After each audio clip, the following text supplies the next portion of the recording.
yes. We'll have a lot to talk about. Let me excuse myself. Your Excellency, the Deputy Governor of Lagos State. Your Excellency, the wife of the Governor of Lagos State. Your Excellency, the wife of the Governor of your state. Your Excellency, the wife of the Governor of Ogun State. Your Excellency, former Deputy Governors, Royal Majesties, distinguished ladies and gentlemen. If there is anything Lagos is noted for, it is excellence.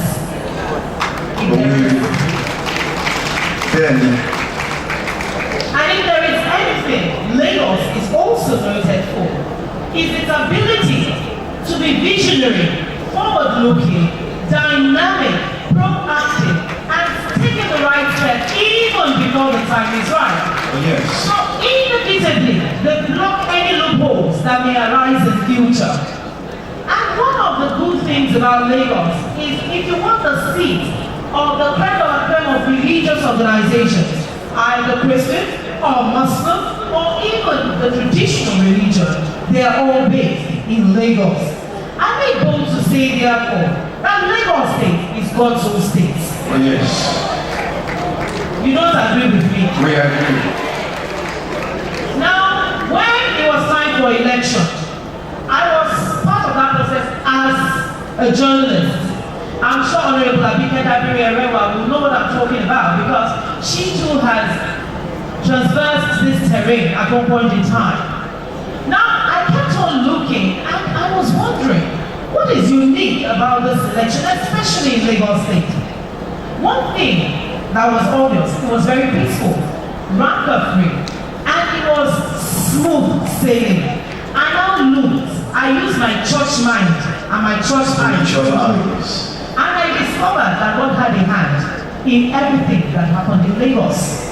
And by extension, it happened in Nigeria. Amen.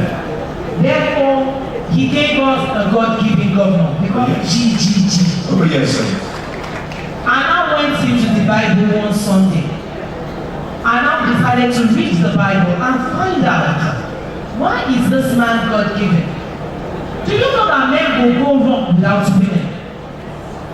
If you agree with me, can I see your hand up? A man that can survive 24 hours without a woman, can I see that man's hand up? No. You see that they don't put their hands up. Now, if we must stamp out corruption, will women have a pivotal role to play or not? The flesh of his flesh, the bone of his bone. Oh, yes. And she shall no longer be called woman. It is now part of him. She's everything that he epitomizes. Oh yes. Only on Sunday, my pastor now said, if you want to measure the glory of a man, check out his wife. When I saw Pastor Folo Adeboye, I indeed knew that Pastor E.A. Adeboye is a true man of God, epitomizing Christ in all ramifications. Oh yes. I now looked inside in Lagos State. God gave us a governor, and He blessed him with a woman. She's not just an ordinary woman. She's a mother of 22 million and we're still counting. Because every day they come into Lagos. Don't be deceived by her diminutive size. The smaller, the powerful are the if you agree with that English. Don't mind the fat ones like me. We like to make noise a lot. But Snibber and they come powerfully.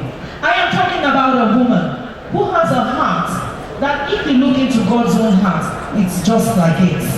Very large, very accommodating, very receptive, very loving, very dear to us. And this woman epitomizes humility. 2 days ago, I saw her on television. She was actually putting on shoes for, some people that are too. She would say, this child is pathetic.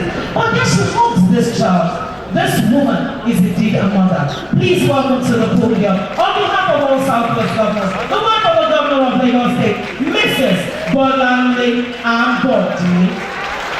With due respect to Excellency, highly welcome.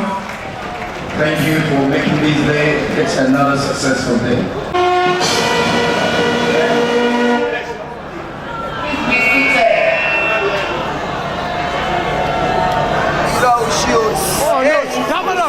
Your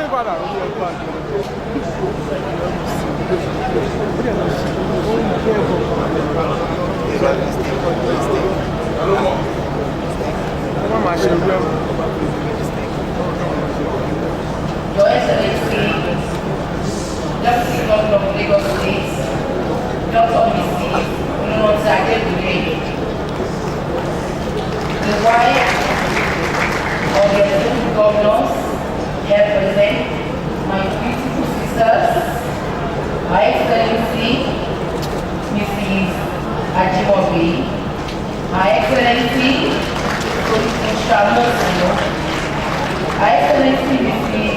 Aregbesola, ably represented by Mrs. Ajayi, the Oba of Lagos, my dear daddy, Oba Ridwan Abiolu I, the acting chairman, Economic and Financial Crime Commission, Mr. Ibrahim Magu, all the past deputy governors here present, the guest speaker, Mrs. Ayobe, all former first ladies here present, the President, Lagos Chamber of Commerce and Industry, Chief Mrs. Ikeja Ambode, the SSA to the President of Diaspora, Honorable Ikeja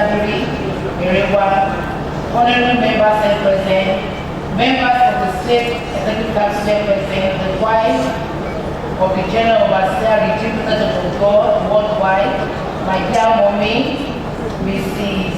Pastor Mrs. Fulu Adeboye, Body of Money Secretary present, all Olori is there present, some government functionaries there present, distinguished guests, àwọn màmá mi tó jókòó tí mo rí gèlè wọn, gèlè green, gèlè red, ẹ̀ṣẹ̀ fún ìdílé o. Gentlemen of the press, in one of the statements on the great consequences of corruption, President Muhammadu Buhari, GCFR, made it clear that if we do not kill corruption, it will eventually kill us. The cause and effects of corruption are very clear to everyone. It has been identified as one of the major factors responsible for the current state of the economy. The fight against corruption must be seen as a priority in which everyone must be involved if you desire to sustainably address the issue of poverty and also make the economy work for everyone. I would like to commend the acting executive chairman of the Economic and Financial Crimes Commission (EFCC), Mr. Ibrahim Magu, and his team for initiating this program aimed at engaging women in the fight against corruption. It is a fact that women account for almost half of the Nigerian population. It's therefore that such a huge population must be carried along as critical stakeholders on issues bordering on national development. More importantly, women are strategically positioned by the role we play as moulders of characters and behaviours. If we view corruption as one of the manifestations of deficient moral values, we must begin to pay proper attention to the home and ensure that our children are given the right upbringing based on time-honored values. On time-honored values of honesty, integrity, trust, the fear of God, and dignity of labor. I will therefore use this opportunity to lend my voice to this campaign by appealing to all our mothers and sisters in Lagos and the Southwest region to take a stand against corruption. Let us start the fight from our homes by discouraging any act, behaviour, and attitude that aids and abets corruption. If we succeed as as individuals in our various fields. Therefore, will be no room for corruption and corrupt practices in the larger society. Once again, I commend the leadership of the Economic and Financial Crimes Commission under the leadership of the acting chairman, Mr. Ibrahim Magu, for initiating this women-centered campaign against corruption. I pray that this campaign will produce desired effects in our polity. Thank you and God bless you all. Please can we put our hands together once again for Her Excellency the wife of the Governor of Lagos State.